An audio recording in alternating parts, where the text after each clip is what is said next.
Welcome to Africa channel. Don't forget to like the video and subscribe to help us. Polestar hotted up its 2EV with a limited edition that delivers some improvements. When we reviewed the original Polestar 2 electric car in late 2020, we concluded the sedan-like hatchback still needed some work to deliver a fun driving experience for enthusiasts. We were mostly unimpressed with its understeer biased handling balance and its crashy, stiff suspension setup. But then the company turned up at the 2021 Goodwood Festival of Speed with a special experimental performance version of the dual-motor Polestar 2 it dubbed the Beast. Nearly a year later in summer 2022, it indeed confirmed a limited edition production version of the Goodwood machine, the 2023 Polestar 2 BST Edition 270 we got our hands on recently for some hard numbers testing. The 2023 Polestar 2 BST Edition 270's name references both the prototype's Beast nickname and the fact Polestar will build just 270 examples of the production car.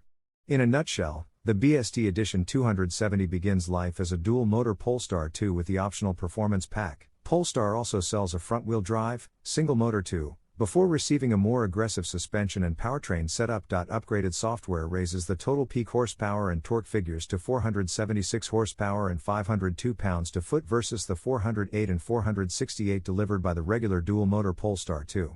The suspension rides 25mm, 1 inch, lower, and it features stiffer front and rear spring rates, plus high-end Öhlins BST Edition 2-way manually adjustable dampers. You'll need to access the rear shocks from below to fiddle with them, but the fronts are accessible via reservoirs in the frunk. These Öhlins pieces are upgraded compared to the ones included on normal performance pack-equipped Polestar 2s. As Polestar describes the wide range of adjustment, the dampers may be configured for the driver's preference of city driving, commuting, touring or track driving, or anywhere in between. But it's not the work of a moment to do so. Polestar also added a new front strut brace, revised performance launch control, and new pedal response tuning. The electric car rides on unique 21-inch, 1 inch larger than comes with the performance pack, BST Edition forged aluminum wheels with grippy Pirelli P0 rubber, 245/35. At our test track, we achieved our best acceleration runs using launch control by holding the brake and accelerator pedals, then releasing the former. This yields quicker runs than simply mashing the go pedal.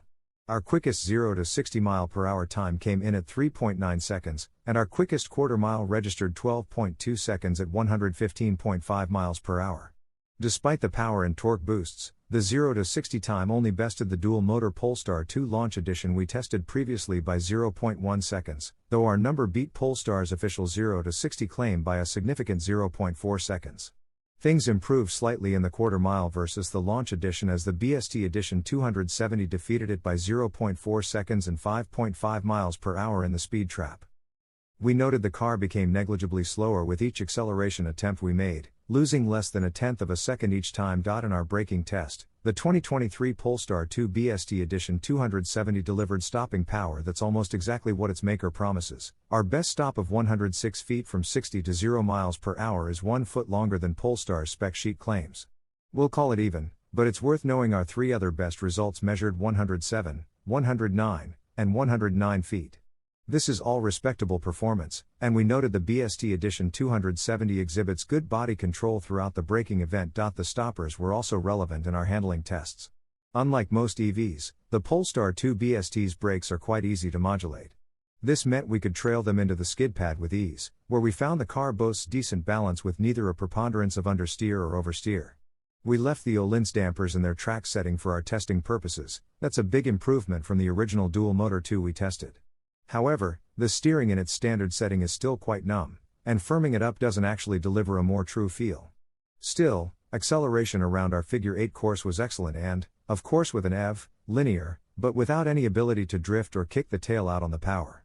This car would be more fun with some more rear power bias, but it acquitted itself in our handling tests overall as quite a sporty electric car in terms of feel and confidence. Putting its performance into quantifiable numbers, the 2 BST Edition 270 averaged 0.96 grams around our skid pad, slightly better than the launch edition's 0.95 grams average. It lapped our Figure 8 circuit in a best time of 24.2 seconds at an average 0.80 grams, half a second quicker than the launch edition while just barely beating its average G-load by 0.1. After we completed our numbers testing, we put several of our Motor Trend editors behind the wheel of the 2023 Polestar 2 BST Edition 270 on the streets of Willow Road Course. Because numbers never tell the whole story, Here's a smattering of comments logged in our notebook. The stability control was off, but I was unable to provoke anything like a slide. This very much feels like the Volvo of performance cars. No real chance at danger. Very neutral, no particular road feel in any steering mode, unremarkable brake feel, and not a very high performance sensation from sitting in this tall car. The seat is half the problem. It's impossible for me to brace myself sufficiently to not feel that I am moving around. This car shows that EVs can be fun. The seats are the biggest problem I have with it as a performance vehicle. The shape is good, but the bolsters are super soft. Every time I go into a corner, I squish right through them. I still want more power. I like the low regenerative braking setting. It feels like engine braking and can help shift the weight slightly as you come off the throttle in a way that's familiar.